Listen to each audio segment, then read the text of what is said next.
আসসালামু আলাইকুম, ইয়া মানিত্তাবাল হুদা। সুপ্রিয় শিক্ষার্থীরা, তোমরা সবাই কেমন আছো? নিশ্চয়ই ভালো আছো আর ভালো থাকো এই কামনা করি। কারণ বর্তমানে এই করোনাকালীন সময়ে আমাদের স্কুল প্রায় ৮-৯ মাস হলো বন্ধ। এখন এই বন্ধ সময়ে আমরা তোমাদেরকে কিছু ক্ষতি পুষিয়ে নেওয়ার জন্য অনলাইন ক্লাস চালু রেখেছি।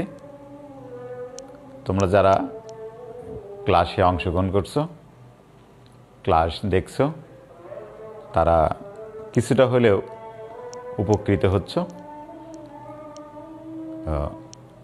যতদিন স্কুল বন্ধ থাকবে আমরা অনলাইন ক্লাস চালু রাখব।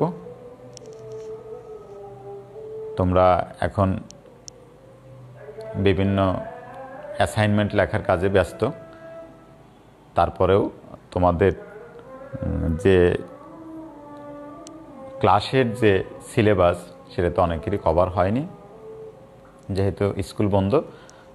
তোমরা যারা বাসায় নিজেরা প্র্যাকটিস করছো, বিটিভিতে অনুষ্ঠান দেখছো, ক্লাস দেখছো, আমাদের স্কুলের অনলাইন ক্লাস দেখছো, এবং অনলাইনে আরও অনেক ক্লাস আছে সারা দেশের, এমনকি বিদেশেরও।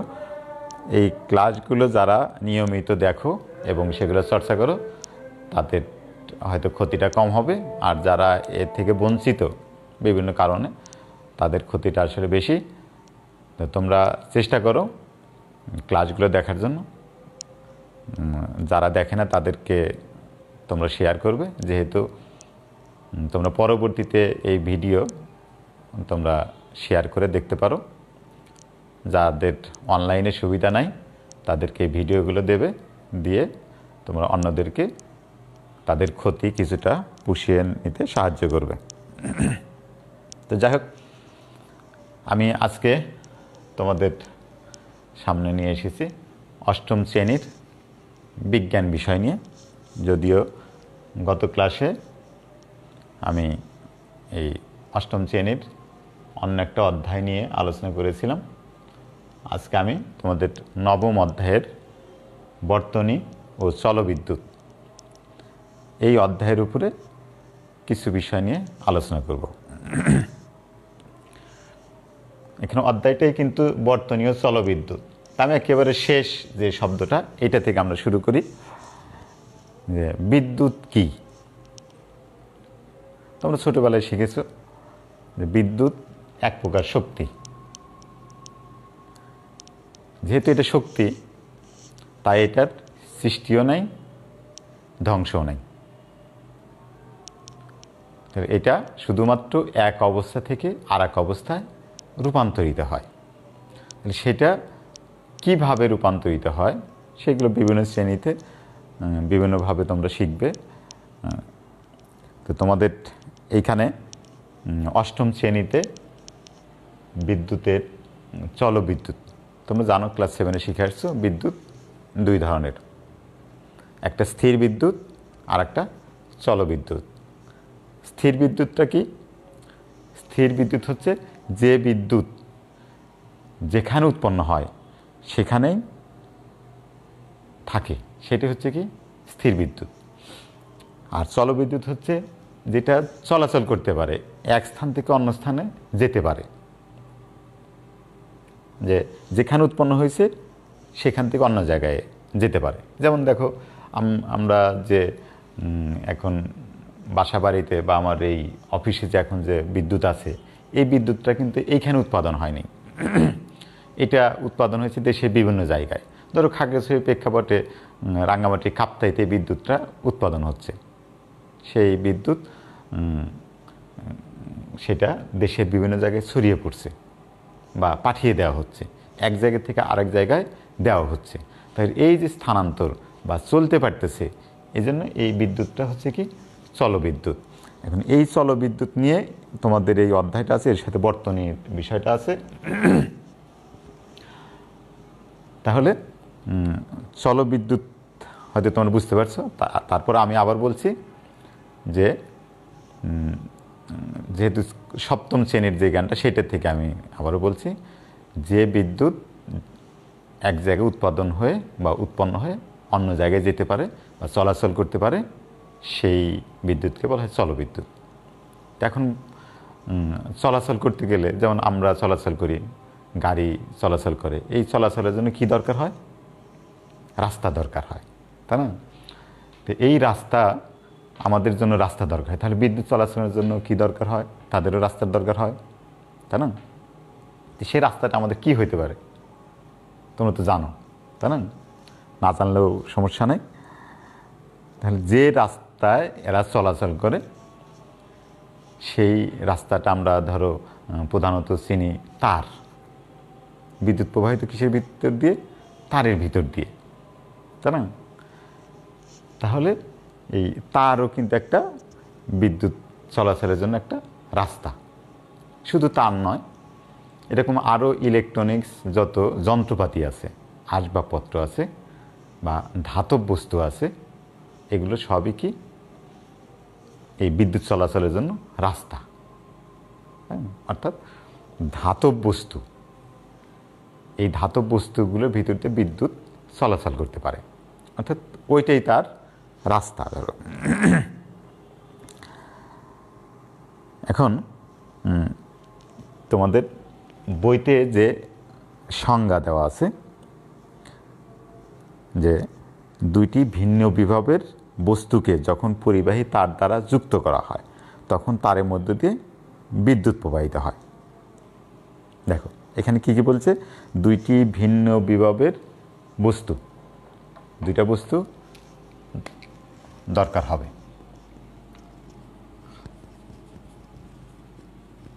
দুইটি বস্তু দরকার হবে। কী রকম? সেটা ভিন্ন বিভব, এবং এই দুইটা বস্তুকে কি দ্বারা সংযুক্ত করা হবে? ধাতব পরিবাহী।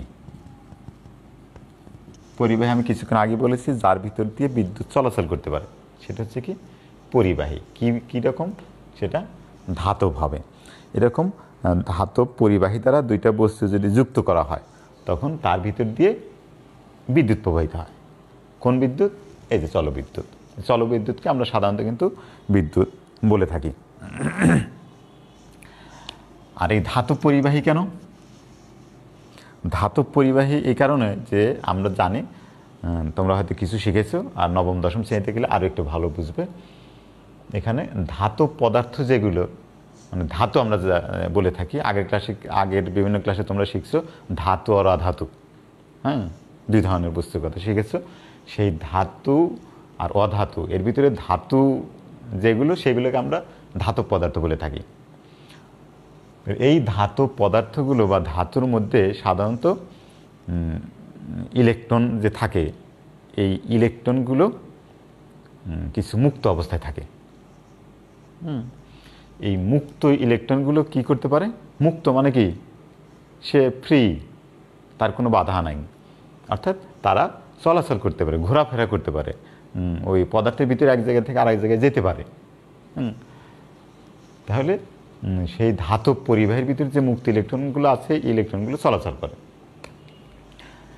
তাহলে সেই মুক্ত ইলেকট্রনের কারণেই কিন্তু আমাদের কি হয়? তড়িৎ প্রবাহিত হয়। আর কিভাবে? আমি আরেকটু তোমাদেরকে ব্যাখ্যা করি। এই যে এখানে বিভব যে শব্দটা আছে, বিভব তোমাদের কাছে অনেক সময় জটিল লাগে বা এটা বুঝো না। কারণ অনেক শব্দই আমাদের প্রচলিত শব্দের সাথে মিল না থাকার কারণে, আমরা এই শব্দগুলো ব্যবহার না করার কারণে এগুলো আমরা বুঝি না, তাই না? এখানে বলা হয়েছে দুইটি ভিন্ন বিভবের বস্তু হইতে হবে। তাহলে বিভব জিনিসটা কি? এখন বইতে এটা কিন্তু ওইভাবে নাই, তোমাদের বোঝার সুবিধার্থে আমি বলছি যে দুইটা বস্তু যদি নেই, ধরো আমি দুইটা বস্তু নিলাম বা দুইটা কলম নিলাম, দেখো দুইটা কলম দুই রকমের, এই দুইটা বস্তু, এই দুইটা বস্তুর কি হইতে হবে? বিভব হবে কি? ভিন্ন।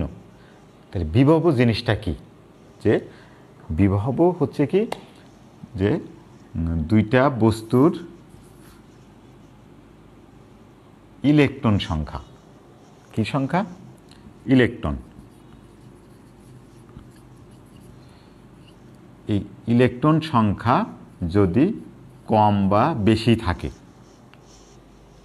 ইলেকট্রন সংখ্যা কম, একটাতে কম আর একটাতে যদি বেশি থাকে, তাহলে আমরা বলবো কি এই ভিন্ন বিভব, যে একটা বস্তুতে ইলেকট্রন কম আছে আর একটা বস্তুতে ইলেকট্রন বেশি আছে। তাহলে এরকম দুইটা বস্তুকে যদি আমরা ধাতব পরিবাহী তার দ্বারা যুক্ত করি, তখনই কি হয়? বিদ্যুৎ প্রবাহিত হয়। এখন আরও কি আছে দেখো, যখন দুইটি ভিন্ন বিভবের ধাতব বস্তুকে তার দ্বারা সংযুক্ত করা হয়, তখন নিম্ন বিভব ধাতব বস্তু থেকে ঋণাত্মক আধানযুক্ত ইলেকট্রন উচ্চ বিভব সম্পূর্ণ ধাতব বস্তুর দিকে প্রবাহিত হয়। যেখানে কোন দিক থেকে কোন দিকে প্রবাহিত হবে? নিম্ন বিভব থেকে উচ্চ বিভবের দিকে ইলেকট্রন প্রবাহিত হবে। দেখো এখানে একটু ভালো করে খেয়াল করো, নিম্ন বিভব থেকে উচ্চ বিভবের দিকে ঋণাত্মক আধান বিশিষ্ট, ঋণাত্মক আধান, ঋণাত্মক আর ধনাত্মক, এটাও একটু তোমাদেরকে বলি, ঋণাত্মক আর হচ্ছে কি ধনাত্মক। ঋণাত্মক যখন বলবে তখন মাইনাস, আর ধনাত্মক যখন বলবে তখন প্লাস। নেগেটিভ পজিটিভ, বা অনেক সময় আমরা কী কথা বলে থাকি, যেগুলো ধনাত্মক বা প্লাস সেগুলোকে আমরা ধাতু বলে থাকি, ঋণাত্মকগুলোকে অধাতু বলে থাকি। বা আরও উপরে ক্লাসে গেলে আরও ভিন্ন ভিন্নভাবে শিখতে পারবে। যাই হোক, ঋণাত্মক মানে কি? নেগেটিভ। তাহলে এখানে ইলেকট্রন, প্রোটন আর নিউট্রন থাকে। পদার্থের ভিতরে কি কি থাকে? ইলেকট্রন, প্রোটন, নিউট্রন থাকে। তার ভিতরে এই ইলেকট্রনের আধান হচ্ছে ঋণাত্মক, ইলেকট্রনের আধান ঋণাত্মক, আর ধনাত্মক হচ্ছে প্রোটন, প্রোটনের আধান হচ্ছে কি? ধনাত্মক। তো এই যে ইলেকট্রন, ইলেকট্রনগুলো কোথা থাকে? একটা পরমাণুর তাদের যে চলাচলের রাস্তা আছে, কেন্দ্রে থাকে হইতেছে প্রোটন আর বাইরে থাকে কি? ইলেকট্রন।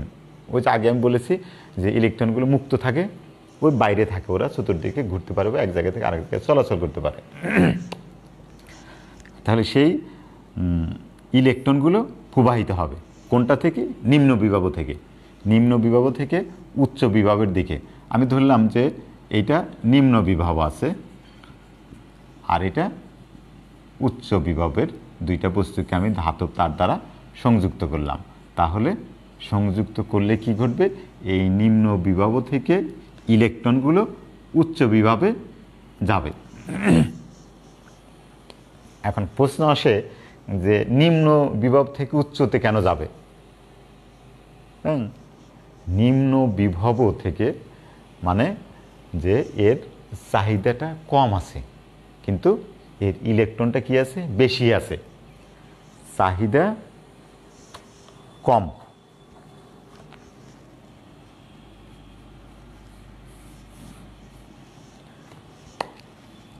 এর হচ্ছে ইলেকট্রন বেশি আছে, আর উচ্চ বিভবে হচ্ছে ইলেকট্রন কম আছে।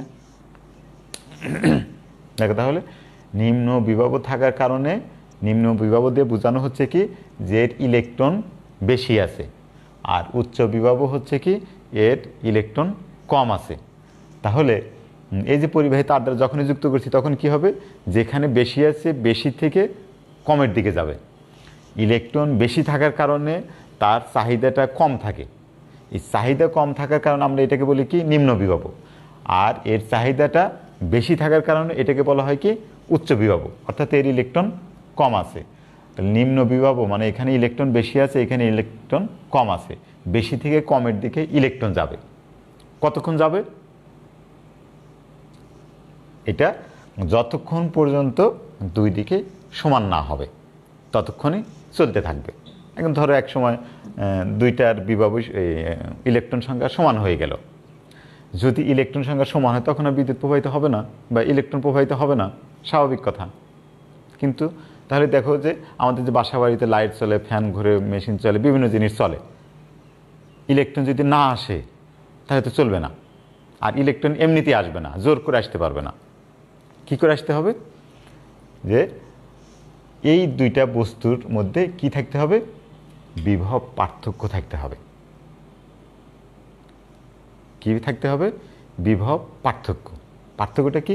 এক জায়গায় ইলেকট্রন বেশি থাকতে হবে, আর এক জায়গায় ইলেকট্রন কম থাকবে। তাহলে যেখানে কম ইলেকট্রন থাকবে সেইখানে ইলেকট্রন আসবে।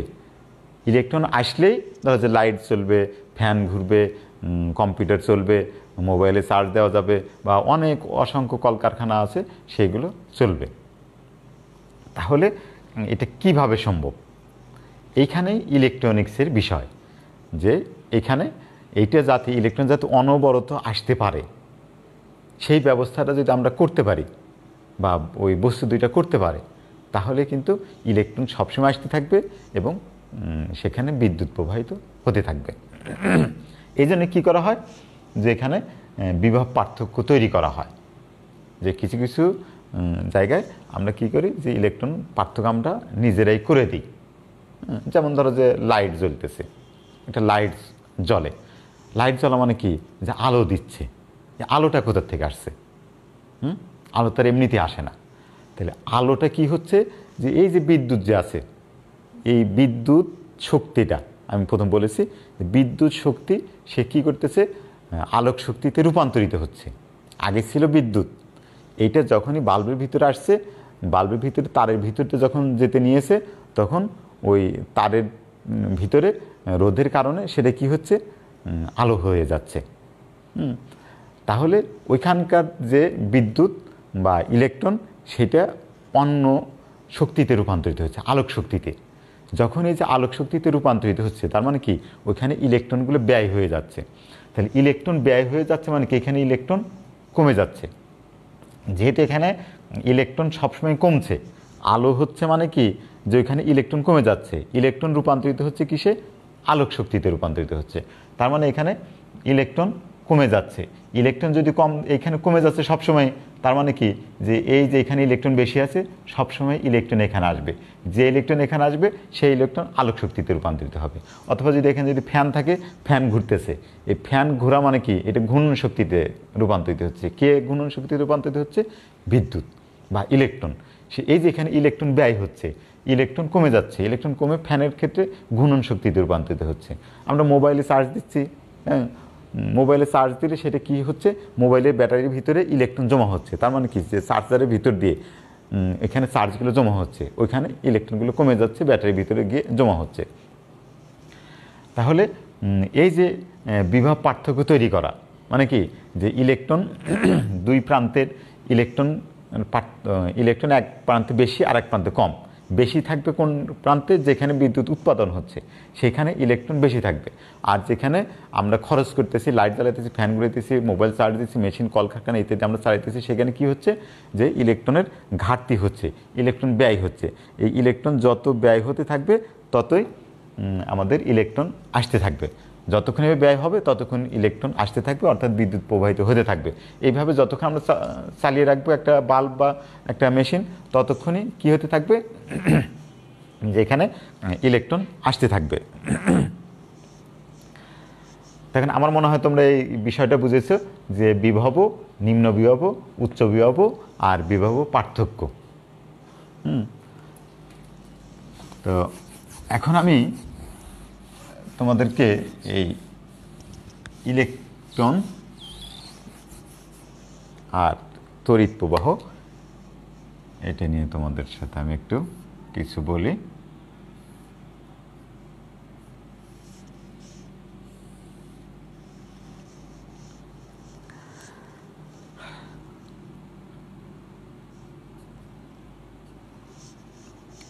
দেখো যে এইখানে আমি একটা চিত্র এঁকেছি, অনেকটা দেখো আয়তাকার বা বর্গাকার ক্ষেত্রের মতো, কিন্তু এই যে এখানে আমি এইরকম দুইটা জিনিস দিয়েছি। এখানে আরও অনেকগুলো আছে, আমি ছোট দুইটা দিলাম।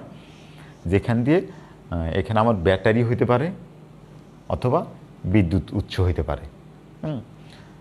এখানে প্লাস, এই যে প্রান্তে বড় থাকবে সেই প্রান্তে আমরা প্লাস দিই, আর যে প্রান্তে ছোট থাকে সেই প্রান্তে আমরা মাইনাস দিই। এখন এই দিকে আমি তীর চিহ্ন দিলাম, মানে কি তড়িৎ প্রবাহিত হচ্ছে। কি প্রবাহিত হচ্ছে? তড়িৎ। এইটা যদি আমি তার বা পরিবাহী আমি ধরে থাকি, তার বা পরিবাহী আমি এঁকেছি, এই তারের ভিতর দিয়ে বিদ্যুৎ এইভাবে প্রবাহিত হচ্ছে, এদিকে প্রবাহিত হচ্ছে, এইদিকে প্রবাহিত হয়ে এইদিকে আসতেছে। এখন এই যে ধনাত্মক দিক থেকে ঋণাত্মক দিকে যাচ্ছে, এটা কি বিদ্যুৎ বা তড়িৎ প্রবাহ এর চিত্র। এখন এর ভিতর দিয়ে প্রবাহিত হচ্ছে কি না সেটার জন্য আমরা এখানে একটা যন্ত্র বসাইতে পারি। দেখো তো আমি কি লিখেছি? এ লিখেছি, বড় হাতের এ। এটা মানে এ লেখা একটা যন্ত্র থাকে, তোমরা দেখেছো বিভিন্ন মেকার যারা আছে, মেকারের দোকানে দেখবে এতটুকু ক্যালকুলেটরের মতো ওখানে একটা যন্ত্র থাকে, ওর ভিতর কি কাঁটা লাগানো থাকে। ওখানে দুইটা তারও দেওয়া থাকে, এরকম তারের সাথে দুইটা এরকমই যুক্ত করা আছে। কোনো বস্তু দেখার জন্য, সেটা দেখার জন্য এরা কি করে, এই তার দুইটা ব্যবহার করে যখনই দুই প্রান্তে ধরে তখন ওই কাঁটাটা এরকম করে নড়ে। তাহলে এরকম কয়েকটা যন্ত্র আছে, একটাতে এ থাকে, আর একটাতে জি থাকে, আর একটাতে ভি থাকে। তো তোমাদের যদি এ থাকে তাহলে ওই যন্ত্রটার নাম কি? অ্যামিটার। এ থেকে অ্যামিটারের প্রথম অক্ষর এ, সেই এ দিয়ে এখানে অ্যামিটার বোঝানো হয়েছে। তাহলে অ্যামিটার দিয়ে কী করা হয়, যে এই তারের ভিতর দিয়ে বিদ্যুৎ প্রবাহিত হচ্ছে কিনা সেটা দেখা যায়। যদি বিদ্যুৎ প্রবাহিত হয় তাহলে দেখা যাবে কি, ওই অ্যামিটার যন্ত্রের মধ্যে কী আছে, একটা কাঁটার মতো আছে, ঘড়ির কাঁটা যেরকম, ওইরকম কাঁটা আছে, ওই কাঁটাটা কী হবে, নড়বে। তারপরে দেখা যাবে কি এখান থেকে কতটুকু বিদ্যুৎ প্রবাহিত হচ্ছে, কত অ্যাম্পিয়ার। তড়িৎ প্রবাহের একক হচ্ছে কি অ্যাম্পিয়ার। কতটুকু তড়িৎ প্রবাহিত হচ্ছে সেটাও আমরা এই অ্যাম্পিয়ার এককে পরিমাপ করে দেখতে পারি। তাহলে সেই যন্ত্রটার নাম কি? অ্যামিটার। এরকম একটা চিত্র, এই চিত্রের ভিতর দিয়ে কী হয়, তড়িৎ প্রবাহিত হয়। এই ধনাত্মক প্রান্ত দিয়ে ঋণাত্মক প্রান্তের দিকে তড়িৎ প্রবাহিত হয়।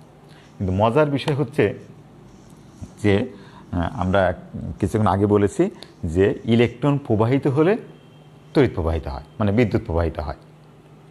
এখন এই ইলেকট্রন হচ্ছে কি ঋণাত্মক, অথচ আমরা এখানে কি বলছি, বিদ্যুৎ হচ্ছে কি সে এই ধনাত্মক ধনাত্মক প্রান্ত থেকে ঋণাত্মক প্রান্তের দিকে যায়। আর ইলেকট্রন ঋণাত্মক, ইলেকট্রন থেকে ইলেকট্রিসিটি, তাহলে সেই ইলেকট্রিসিটি বা ইলেকট্রন হচ্ছে নেগেটিভ। এই নেগেটিভটা কিন্তু এই নেগেটিভ প্রান্ত থেকে ধনাত্মক প্রান্তের দিকে যায়। তাহলে এখানে কিন্তু ভিন্ন রকমের কথা আসে। এটা বিজ্ঞানীরা আসলে অনেক চেষ্টা করেছে। এই ইলেকট্রন আবিষ্কারের আগে তড়িৎ বা বিদ্যুৎ আবিষ্কার হয়েছে, তখন মনে করা হতো কি যে বিদ্যুৎ বা তড়িৎ মূলত ধনাত্মক। তো ওইভাবেই পৃথিবীর বিভিন্ন যন্ত্রপাতি তৈরি করা হয়েছে। অর্থাৎ যারা মেকার আছে তারা বলা হয় ফেস, মানে কি এটা হচ্ছে ধনাত্মক প্রান্ত, ধনাত্মক। সেইভাবেই আমাদের তড়িৎ প্রবাহটা ওই ধনাত্মক প্রান্তকে বলা হয়ে থাকে। কিন্তু ইলেকট্রন হচ্ছে কি ঋণাত্মক প্রান্ত, নেগেটিভ। তাহলে বিদ্যুৎ প্রবাহ চলে এই দিকে, আর আমাদের ইলেকট্রন প্রবাহ চলে এই দিকে। অর্থাৎ তোমাদের বইতেই দেখো লেখা আছে কি, প্রচলিত তড়িৎ প্রবাহের দিক ইলেকট্রন প্রবাহের বিপরীত দিকে হবে। অর্থাৎ এই দিকে যদি বিদ্যুৎ প্রবাহিত হয়, এই দিকে প্রবাহিত হবে কি ইলেকট্রন। আর এখানে আমরা যে অ্যামিটার ব্যবহার করে থাকি, সেই অ্যামিটার এসেছে কিসের থেকে, অ্যাম্পিয়ার। ওই কি অ্যামিটার যে যন্ত্রটা এসেছে, এই যন্ত্রটাতে আমরা তড়িৎ প্রবাহ মেপে থাকি কী এককে? অ্যাম্পিয়ার এককে মেপে থাকি। অ্যাম্পিয়ার হচ্ছে কি? তড়িৎ প্রবাহ চলাচলের বা তড়িৎ প্রবাহের একক। একে আমরা বড় হাতের এ দ্বারা প্রকাশ করে থাকি। এখন আমি তোমাদের এই তড়িৎ প্রবাহের প্রকারভেদ নিয়ে দু একটা কথা বলবো। যে তড়িৎ প্রবাহ মুছে দিচ্ছি, চিত্র বইতে আছে, তোমরা দেখবে।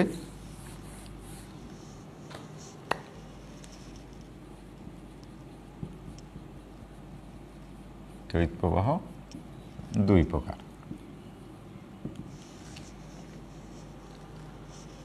এক নম্বর হচ্ছে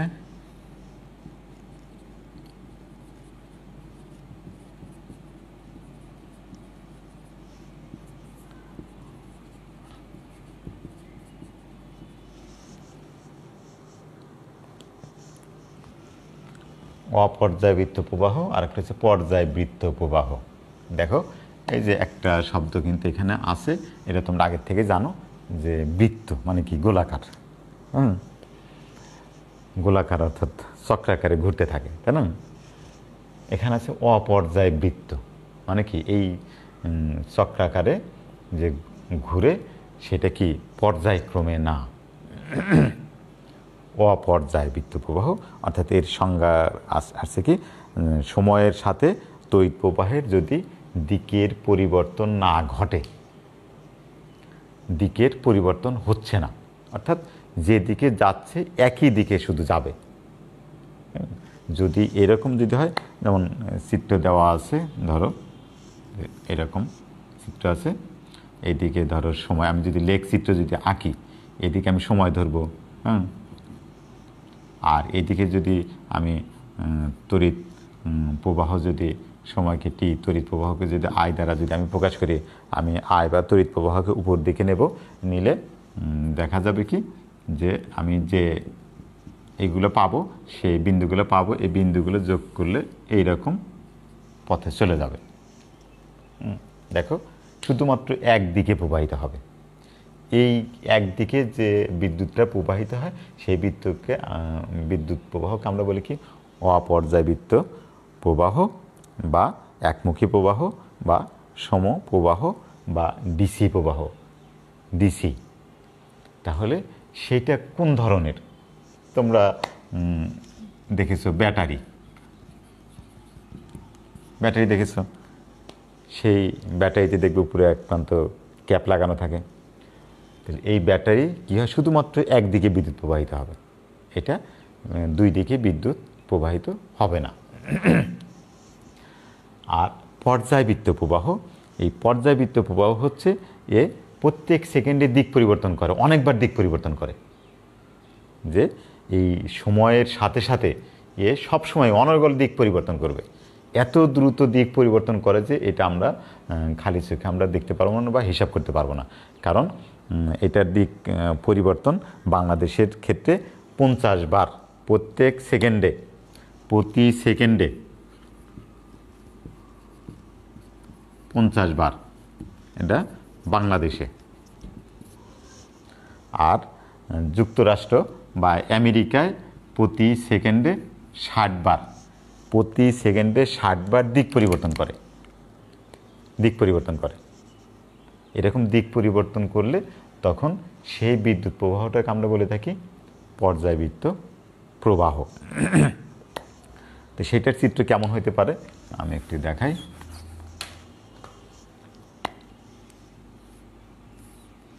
ধরো এইদিকে হচ্ছে সময়, আর এইদিকে হচ্ছে উপরের দিকে হচ্ছে তড়িৎ প্রবাহ। তড়িৎ প্রবাহকে আয় দ্বারা প্রকাশ করে থাকি। তাহলে এটা ধরো এই দিক থেকে উৎপন্ন হয়েছে, এইটা এইদিকে যাবে, এইদিকে যাবে, এইভাবে চলতেই থাকবে। এইভাবে প্রত্যেক সেকেন্ডে কতবার বাংলাদেশের যে বিদ্যুৎ আছে এটা 50 বার দিক পরিবর্তন করে। যে কারণে দেখো তোমরা হয়তো ব্যাটারিতে কাজ কম করো, এই কারণে এতটা পার্থক্য বুঝবে না। ব্যাটারিতে যে এলাকায় তুমি দেখবে মাইক চালানো হয় ব্যাটারি দিয়ে, সেখানে দেখবে কি দুইটা ক্যাপ, হ্যাঁ, ক্লিপের মতো আছে, দুইটা ক্লিপ দুই প্রান্তে লাগানো হয়। একটা হচ্ছে লাল আছে আর একটা কালো বা নীল বা সবুজ যাই থাক না কেন, দুইটা ক্লিপ দুইটাতে লাগানো হয়। এখন যদি ওইখানে দুইটা ক্লিপ উলটপালট লাগানো হয়, লালটা কালোতে দিলাম, কালোটা লালে দিলাম, তাহলে কি হয়ে যাবে, যে মেশিনটা পুড়ে যাবে। কারণ ওইখানে লাল প্রান্ত থেকে লাল প্রান্তের ভিতর দিয়ে লাল তারের ভিতর দিয়েই যাবে, আর কালোটা দিয়ে কালোটার সাথে লাগিয়ে দিলে তার ভিতর দিয়ে বিদ্যুৎ প্রবাহিত হবে। উলটপালট হলেই সেটা সব পুড়ে যাবে। অর্থাৎ এটা মাত্র একদিকে প্রবাহিত হয়। আর পর্যাবৃত্ত প্রবাহ অর্থাৎ আমাদের বাড়ির পাশাপাশি যে কারেন্ট আছে, এই কারেন্টে তুমি দেখবে কি যে আমরা মোবাইলে চার্জ দিচ্ছি, একবার এই দিকে দিচ্ছি, আরেকবার ওই দিকে দিচ্ছি, যেই দিকে দেই না কেন এটা পুড়ে যাচ্ছে না। তার মানে কি, এর ধনাত্মক প্রান্ত, ধনাত্মক ঋণাত্মক, সে প্রত্যেক সেকেন্ডে 50 বার দিক পরিবর্তন করতেছে। এত দ্রুত দিক পরিবর্তন করে যে এইটার মানে পুড়ে যায় না, অর্থাৎ একমুখী না, এটা বিভিন্নমুখী, প্রত্যেক সেকেন্ডে 50 বার দিক পরিবর্তন করার কারণে এই ঘটনা ঘটে থাকে। আর আমরা এই পর্যাবৃত্ত প্রবাহ বা এসি এইটাই আমরা ব্যবহার করে থাকি, কারণ এটা ব্যবহার করা সহজ, সাশ্রয়ী।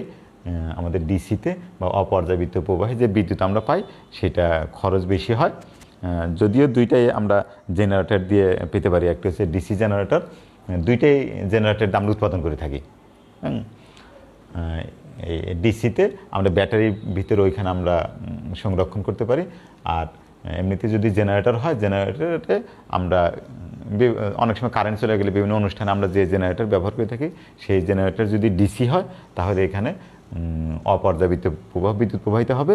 আর যদি সেটা এসি জেনারেটর হয়, পর্যাবৃত্ত জেনারেটর হয়, তাহলে সেটা আমাদের যে বাসাবাড়িতে যে বিদ্যুৎ আমরা পাই, এই বিদ্যুৎটা আমরা এই জেনারেটর থেকে পেয়ে থাকি। আমার মনে হয় তোমরা বুঝেছো। তারপর যদি না বোঝো যোগাযোগ করবে। এখন তোমাদেরকে আমি বলবো যে এই যে তড়িৎ প্রবাহিত হয়, প্রথমে বলেছিলাম কার ভিতর দিয়ে প্রবাহিত হয়, ওদের যে রাস্তা আছে, আমরা প্রধানত যে রাস্তাকে বলি তারের ভিতর দিয়ে বিদ্যুৎ প্রবাহিত হয়, বা অন্যান্য ইলেকট্রনিক সামগ্রীর ভিতর দিয়েও তড়িৎ প্রবাহিত হয়। এখন তারের ভিতর দিয়ে যখন বিদ্যুৎ প্রবাহিত হয়, তারের ভিতর কিন্তু আমরা যেতে পারি না, তাই না? এই যে দেখো, খাগড়াছড়িতে যারা হয়তো আরও আগে 3-4 বছর আগে বা অনেক আগের থেকে যারা আছে বিদ্যুতের সাথে যারা কাজ করে, বা তোমরা দেখে থাকবে যে আগে এখানে কারেন্ট মানে প্রায়ই চলে যেত, বেশিরভাগ সময় থাকতো না। যদিও থাকে সেটা ভোল্টেজ থাকতো না, ফ্যান ঘুরতো না, অথবা লাইট কেটে যেত তাড়াতাড়ি, বা অল্প মিটমিট করে আলো দিত, অনেক যন্ত্রপাতি চলতো না। এই যে কারেন্টের এই সমস্যাগুলো, এগুলো আসলে কোথার থেকে হয়? আমরা যারা সাধারণ ব্যক্তি, তারা আমরা বিভিন্ন জনকে, প্রশাসনকে, সরকারকে, বা এর বিদ্যুতের সাথে যারা জড়িত তাদেরকে আমরা দোষারোপ করে থাকি যে তারা আমাদেরকে বিদ্যুৎ দিচ্ছে না। আসলে দেখো, আগে যে পরিমাণ বিদ্যুৎ দেওয়া হতো এখনও প্রায় একই রকমই বিদ্যুৎ দেয়, কিন্তু এখন আমাদের কত সুন্দর ভোল্টেজ, অনেক আলো দেয়, কাজ করে আমরা মজা পাই, বেশিরভাগ সময় কারেন্ট থাকে। এর কারণটা কি? এর কারণ হচ্ছে যে এই খাগড়াছড়িতে আগে সাব স্টেশন ছিল না। আগে আমাদের এখানে কারেন্ট, বা খাগড়াছড়িতে কারেন্ট আসতো কোথার থেকে? সেই চট্টগ্রাম থেকে 109-10 কিলোমিটার দূর থেকে এখানে কারেন্টকে সাপ্লাই দেওয়া হতো। মানে কি, যে এত দূরে কারেন্ট আসতে আসতে সেই কারেন্টেরই অবস্থা 12টা বেজে যেত, অর্থাৎ তারের ভিতর দিয়ে আসতে আসতে এর মানে অবস্থাটাই খারাপ হয়ে যেত। অর্থাৎ ধরো যে নিজের মতোই যে আমরা যদি এত বড় জার্নি করি, জার্নি করলে আমাদের কিন্তু শারীরিক অবস্থা অনেক সময় সমস্যার সৃষ্টি হয়, জার্নির সহ্য হয় না, অনেক রকমের সমস্যা থাকে। কারেন্টেরও মনে করো যে একই রকম। সেটা কী রকম একটুখানি দেখো, যে ভিতর দিয়ে যে বিদ্যুৎ প্রবাহিত হবে,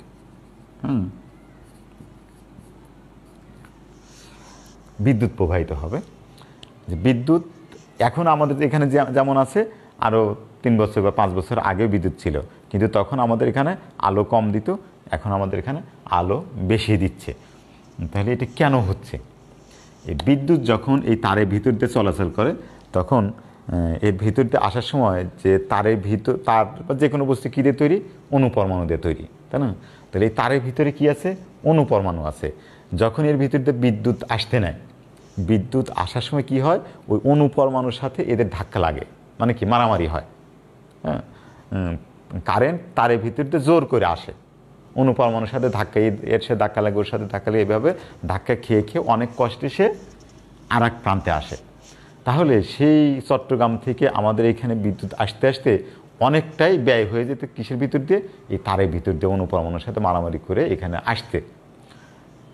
আর এখন আমাদের এত দূরে আর কষ্ট করতে হয় না, এখন এখানে সাবস্টেশন হয়েছে, এখান থেকে সরাসরি পাঠানো হচ্ছে। এখানে অল্প জায়গার ভিতর দিয়ে বিদ্যুৎ তাড়াতাড়ি চলে আসতে পারতেছে, এখানে খরচটা কম হয়ে যাচ্ছে। এই কারণে আমাদের এখানে এখন ভোল্টেজটা বেশি হয়েছে। কি বেশি হয়েছে? ভোল্টেজ।